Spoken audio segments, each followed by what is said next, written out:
Buenos días a los que nos escuchan ahora por primera vez. Estamos acá en New Horizons Radio y nos disponemos a conversar de manera extensa con una egresada de New Horizons que, señores, tenía 30 años que no regresaba a su casa. Ya tú sabes el tiempo que y cómo Tess ha visto cambiar. Good morning, Tess, bienvenida. El corazón le sí, ha visto cambiar el colegio. Estuvimos conversando fuera del aire y tratando de que ella entendiera dónde estaban las cosas que ella dejó aquí. Llegó a un lugar nuevo. Sí, por lo menos Ramonita y Genaro siguen ahí y Gumercindo como puntos de, digamos, de referencia, ¿no? Su North Star y la Casiopea.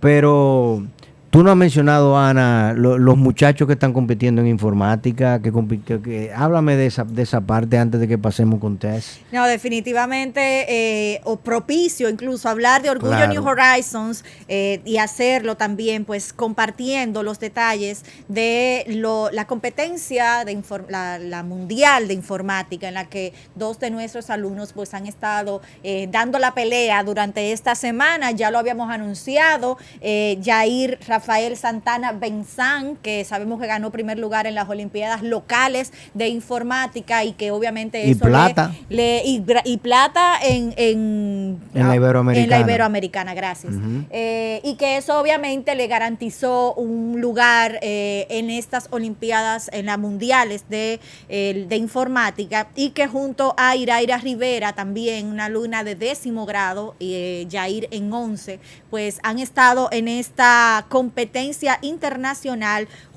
que es la número 33, y que han estado compitiendo junto a 350 estudiantes de 87 países participantes. Estamos hablando que esto es algo extraordinario, que República Dominicana pueda contarse de manera importante. Aún no lleguemos, digamos, al carril central, pero ya el hecho de estar ahí y que nuestros alumnos... Bueno, yo tengo mucha esperanza de que ambos son extraordinarios.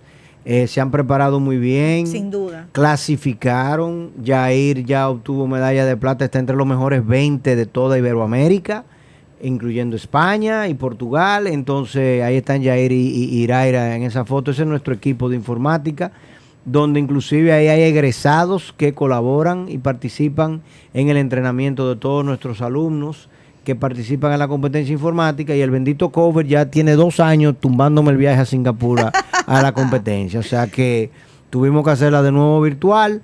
Yo le auguro el mejor de los éxitos a ambos y a todo el equipo de informática, el staff de profesores y docentes y coordinadores que tanto seguimiento le dan a estos jóvenes, que hay que tener mucha matemática y muchas herramientas de abstracción para poder construir las líneas de código que la competencia les exige. Y mucha disciplina, mucho trabajo, que estos chicos definitivamente muchachos se fajan de una forma impresionante. Llevan mucho tiempo muy fajados. Y República Dominicana tiene 2 representantes compitiendo en este evento. Ambos representantes, sorpresa, son de New Horizons, igual que todos los años. Bueno, así vamos entonces, sin más preámbulos, a recibir a Tess Kulstad. Tess y su hermano Roger, ambos se graduaron de acá del colegio. Roger fue alumno mío, pero Tess no tuvo ese privilegio y tampoco tuvo que pasar por ese problema de ser alumna mía de economía. Tess, háblanos un poquito, tell us about what you're doing right now before we add anything else. Primeramente, gracias por invitarme, Fanny y Ana. Para mí, ustedes me tienen aquí como Orgullo New Horizons, pero la que se siente orgullosa de New Horizons soy yo. Porque, como dijiste, ahora, ¿por qué tú tenías que decir 30 años? Ya me dijiste la edad, ya no, todo el mundo sabe la edad. Tú te graduaste de 12 años, Tess. You were very precocious. Fueron de 10. You were very precocious. Sí. Pero nada, para mí es un orgullo haber regresado y ver, o sea, mira dónde estamos, este lugar donde podemos hablar con personas y tener una estación de radio. O sea, ha cambiado tanto y para mí es un orgullo ver que hay estudiantes que se están yendo a competir, por ejemplo, en las Olimpiadas de informática. O sea, que qué chulo, la que está orgullosa soy yo. Pero nada, yo soy antropóloga cultural y doy clases en una universidad que queda en Iowa, que se llama Grinnell College. Doy clases de antropología cultural y estoy aquí de visita, claro, para ver a mi familia, después de mucho tiempo sin verlas, pero además para regresar al colegio. Y también estoy haciendo un estudio de investigación sobre cómo el COVID ha afectado a las familias dominicanas. Así que estoy aprendiendo mucho y les agradezco de nuevo que ustedes me tengan aquí. Para nosotros sin duda es una satisfacción poder contar con los casi 2.000 egresados que New Horizon tiene alrededor del mundo, pues poder tener un orgullo New Horizon con temas tan pertinentes como este, que para nosotros incluso ya habíamos manifestado el interés de conversar y de debatir. Y justamente estás en el país para hacer este estudio, esta investigación, y por dónde entonces pudiéramos empezar a conocer este trabajo que estás haciendo. ¿Cuáles son aquellas cosas que te interesa identificar desde la antropología y que pudiera quizás arrojar resultados prácticos, utilizables, pues, que se puedan utilizar en el futuro para evidenciar quizás oportunidades de mejora o de abordaje de ciertas situaciones? Bueno, yo soy antropóloga cultural, pero también soy antropóloga aplicada. Lo que quiere decir eso es que tratamos de utilizar los métodos y las teorías antropológicas para resolver o solucionar algunos de los problemas que enfrenta la humanidad. Pero, o sea que mi énfasis en estar aquí haciendo este estudio es tratar de aprender cómo podemos enfrentar el COVID mejor y cómo podemos prevenir que otro COVID suceda en el futuro. Entonces, bueno, solamente hay que mudar el laboratorio. Ay, Dios. Deje Claro. sus teorías conspirativas. No, pero teoría conspirativa. O sea, el laboratorio se llama Coronavirus, Novel Coronavirus Lab, se llama el laboratorio. Y el virus se llama Novel Coronavirus. No tengo que decir más nada. Aquí hay un caso de estudio antropológico. Sí, pero desde ese punto de vista hay mucho. Uno de los temas que Sí. vemos son todas las diferentes narrativas que se generan a raíz de nuevas enfermedades. Por ejemplo, el COVID es nuevo, como no sabemos nada al respecto, cómo como seres humanos entendemos lo que es, cómo hablamos sobre ello, cómo determinamos y cuál es la causa del COVID, cómo se trata, cómo se previene y todas esas cosas. Ahora hemos aprendido, tenemos año y pico con la enfermedad, hemos aprendido mucho, pero al principio nadie sabía nada. Los científicos estaban inventando, primero nos dijeron no usen máscara, después usen máscara, o sea que, y cómo empezamos a hablar sobre el virus y cómo lo que nosotros decimos influye en lo que hacemos. O sea, cómo incide, por ejemplo, que pensemos que viene de un laboratorio en cómo recibimos la vacuna. Por ejemplo, si pensamos que el virus vino de China, inventado en un laboratorio, ¿cómo nos vamos a sentir de recibir una vacuna que es china también? O sea, ¿cómo influye la narrativa en el comportamiento humano? Pero lo importante, yo creo, en realidad, es que desde el punto de vista antropológico, empezamos desde la premisa de que los desastres no son naturales, y dentro de los desastres incluye las pandemias y otro tipo de crisis en la humanidad. Y cuando digo que no son desastres naturales, y en inglés se utiliza mucho natural disasters, y eso es que el ser humano y la experiencia humana es el resultado de nuestra interacción con la naturaleza y además un resultado de nuestros propios comportamientos. Entonces, como desastre natural, tenemos que distinguir, por ejemplo, qué es un desastre y qué es una amenaza, ¿verdad? Porque no hay lugar en el mundo que no tenga amenazas. Por ejemplo, nosotros vivimos en una zona sísmica, vivimos en una zona, aquí en República Dominicana, vivimos en una zona donde hay huracanes. Esas son amenazas que son características de la zona en que estamos.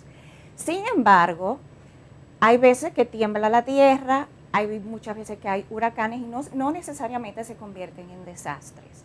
Entonces, lo que hace que una amenaza se convierta en desastre es el comportamiento humano, cómo la forma en que nosotros vivimos interactúa con esa amenaza para producir desastres. Y un ejemplo que a mí siempre me gusta usar es en 2010 el terremoto de Haití. Ya sabemos que lamentablemente murieron 300.000 personas a consecuencia de ese sismo de 7.0 grados, pero unos meses después hubo un sismo mucho más grande en Chile y murieron como 1.000 personas. O sea, ¿cómo podemos entonces explicar que en un lugar, un sismo menor, murieran 300.000 y en otra murieran solo 1.000? No fue la amenaza por sí, no fue el sismo que mató. Lo que mató fue la sociedad, cómo estaba organizada y cómo estaba preparada para enfrentar tal sismo. Entonces, cuando pensamos sobre COVID, no solamente tenemos que estar pensando en el virus en sí, sino cómo estábamos nosotros preparados, el mundo, no solamente la República Dominicana, para enfrentar tal virus. Entonces, lo que tratamos de ver es buscar las causas fundamentales. Y voy a volver otra vez al tema del terremoto de Haití, porque fue el que yo hice más mis investigaciones. Cuando buscamos causas fundamentales sobre el terremoto de Haití, no podemos solamente echarle la culpa al sismo, a la naturaleza.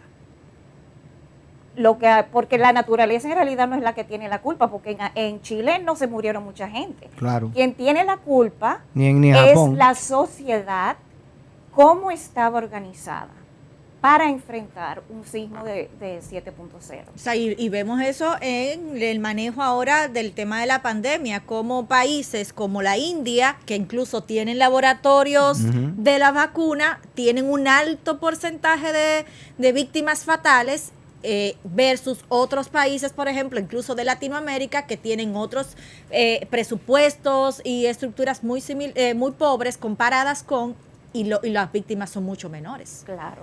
Y una de las razones, por ejemplo, por la que en Estados Unidos, por ejemplo, han muerto tantas personas, y muchas de esas personas que han muerto son personas pobres y los latinos y personas afroamericanas, las minorías, es porque la sociedad está organizada de una forma que las minorías están expuestas más a la amenaza de un virus, se pueden recuperar, les da más dificultad recuperarse ante ese virus, mientras que las personas que están en las jerarquías sociales, arriba en la jerarquía social, pueden enfrentarlo mejor, porque tienen los recursos sociales, económicos, políticos, para poder enfrentarlo. Educativos, claro. Por ejemplo, ¿cuáles son las medidas para prevenir la transmisión?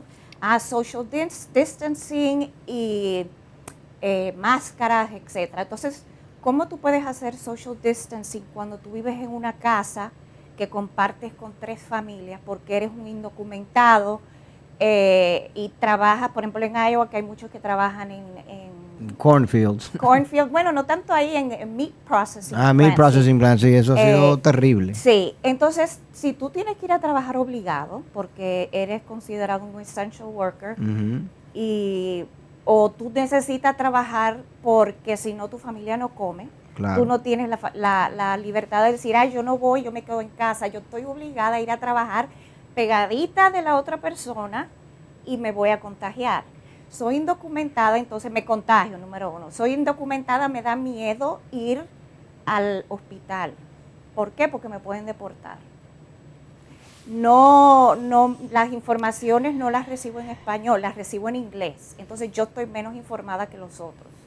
Entonces lo que está matando a las minorías no es el COVID, es la jerarquía social que hay en Estados Unidos que pone a ciertos grupos de personas en mayor riesgo que a otras. Entonces lo mismo podríamos hacer aquí, el análisis aquí. ¿Por qué se están muriendo tanta gente en República Dominicana? ¿Y quiénes están muriendo? ¿Quiénes tienen acceso a las clínicas? ¿Quiénes no? Entonces eso es parte de lo que me interesa. Mira, tu estudio obviamente tiene que arrojar mucha luz cuando eventualmente lo concluyas, tengas la data. Y obviamente este es un fenómeno que lo vas a analizar por los próximos 18 o 20 meses y sabremos qué hacer o cómo cambiar política y legislar en República Dominicana a partir de esto en un plazo mayor. Pero yo creo, de manera preliminar, porque la conversación contigo es intensa, porque estamos haciendo un análisis de la sociedad y luego vamos a hacer un análisis del sector educación, que es la parte que a nosotros más nos interesa, ¿no? Y obviamente por el cual la gente escucha este espacio y nos ve por las redes, es porque quiere saber qué están pensando los educadores del sector de educación privada y qué están pensando los educadores de New Horizons en particular, como la institución que marca la pauta en República Dominicana. Hay un punto fundamental que yo creo que te va a causar mucha curiosidad, sobre todo porque tú vienes de Estados Unidos, what you're looking at es que allá las minorías, los afroamericanos, en una proporción mucho mayor, los latinos, han sido afectados. También las personas con problemas de obesidad y problemas de comorbidades, y que resulta que esas personas casi siempre son los más pobres, los más humildes, porque son los que tienen peor acceso a una dieta balanceada, a una buena alimentación, a una visita periódica a los médicos, porque en Estados Unidos el sistema sanitario es un desorden, y para tú visitar un dentista tú tienes que sacar un préstamo, y para visitar un especialista pues peor todavía. Aquí en República Dominicana, sin temor a equivocarme y siendo un poco osado en el análisis, mira, ahora nosotros estamos pasando por lo que le han querido llamar la tercera ola de contagio. Esta es la tercera ola de contagio y ha sido la ola de mayor contagio. O sea, ahora mismo se habla de que tenemos 50 y tantos mil personas activas con el COVID todavía vigente en su cuerpo, a pesar de que aquí hacemos muy pocas pruebas. O sea, aquí se hacen 5.000, 6.000 pruebas al día, en el mejor de los escenarios. Y con esa poca cantidad de pruebas, siempre tenemos 50.000 contagiados. Y esta es la ola más contagiosa que hemos tenido. ¿Tú sabes por qué? Porque aquí, como somos una isla, el COVID vino de fuera. Y cuando el COVID llegó, inmediatamente nos trancaron. Pero los que trajeron el COVID son las personas que viajan. Y son los extranjeros que viajan y las personas de clase media alta y clase alta que viajaron. Más una señora que llegó y se fue de Los Alcarrizos para San Francisco de Macorís, y ella causó todo el revuelo en la provincia de Duarte y luego entonces ramificó a La Vega, a Bonao, etcétera. Y en aquel momento el gobierno puso una carpa. Ah, no, fue la oposición que puso una carpa. Ahora el gobierno no ha podido poner carpa. Bueno, la cuestión es que los pobres, para decirlo de una forma, en República Dominicana, de la primera ola de contagio y de la segunda ola de contagio, fueron los menos impactados. Y eso tuvo un doble golpe, porque ¿qué pasó? ¿Por qué tenemos la tercera ola? Muy sencillo. Las personas de clase humilde y que están en los barrios en condiciones de hacinamiento más intensas, no se contagiaron. Ellos se entendían infalibles, se entendían, ¿cómo se dice el término en español? O sea, se entendían que estaban por encima de la enfermedad. Y para colmo llegó la vacuna. Entonces llegó la vacuna y a los pobres no le da. De hecho, han salido varias canciones de Dembow. Yo no sé si tú escuchas Dembow. Claro. Ella es antropóloga. No, bueno. además yo soy dominicana. ¿Te gusta el Dembow? Me encanta. Ay, Cristo. Reggaetón, Qué Dembow. bueno. Coja ahí, No, fue por no, lana no. y salió No tranquilado. todos. Totalmente. En No Boca todos. dice fue por lana y salió tranquilado. Totalmente, porque yo... No todos, pero me gusta. Bueno, pues entonces tú eres una popiguá, está bien. A mí entonces, me gusta. como popiguá, Yo no sé lo que significa popular. En realidad no sé, estoy perdida en Estás el perdida en léxico eso, actual. en el Sí, léxico. Ok, sí. te lo explico en los comerciales, no te apures. La cuestión es que hasta salieron dembow que decían que el COVID no le da a los pobres, que el COVID es una enfermedad de ricos. ¿Entiendes? O sea que en República Dominicana el fenómeno antropológico de la enfermedad tiene otras características. Claro. Por nuestra condición de isla, por la manera en que el tema se manejó acá en el país, por probablemente los encierros precoces y aperturas de nuevo, por el sector turismo estar abierto permanentemente, por las zonas francas continuar operando de manera permanente, en fin. Las razones tú no las vas a decir a nosotros dentro de 3 años, cuando hagas tu estudio, pero sin lugar a dudas nos marcamos de una forma muy distinta. Y precisamente, probablemente eso ha hecho, nuestra población también es diferente, tenemos una población joven mucho mayor, obviamente los problemas de obesidad aquí no existen, aunque sí tenemos problemas de hipertensión, porque raza negra, más hipertensión, y porque, bueno, comemos con mucha grasa, más hipertensión, y hay mucho hipertenso y mucho diabético en República Dominicana, relativamente, la proporción es alta. Pero eso ha modificado, diría, yo te diría de manera así, o sea, cuando uno mira las cifras de cómo está pasando la cosa en Norteamérica y lo que sucede en República Dominicana, son dos realidades muy diferentes. Claro, o sea, el virus va a afectar de acuerdo a las características de la sociedad de cada donde población, llega. O sea, sí. la situación aquí no es la misma que Estados Unidos, que Puerto Rico, que Cuba. Por ejemplo, yo necesito una respuesta de parte tuya que me la dé con relación, estamos hablando de lo global, ¿no? Ahorita vamos a hablar del tema educación. Háblame del COVID en África. Why hasn't it obliterated Africa? Yo no sé, Fanny, y yo creo que nadie sabe todavía. Entonces, ¿será porque viven afuera en el sol? Bueno, parte... Porque el hacinamiento de África del Sur, de un sinnúmero de países, Congo, etcétera, y sin embargo África no tenemos la crisis que tenemos en la India o que tenemos en Europa, o sea, Italia, Dios mío, España, situaciones tan críticas, Inglaterra, ni hablar de Estados Unidos. Los Estados Unidos es Trumpenite, ¿verdad? Pero bueno, Trumpian in its effect. África. Es un tema súper interesante y en realidad... ¿Quién de tu universidad está en África?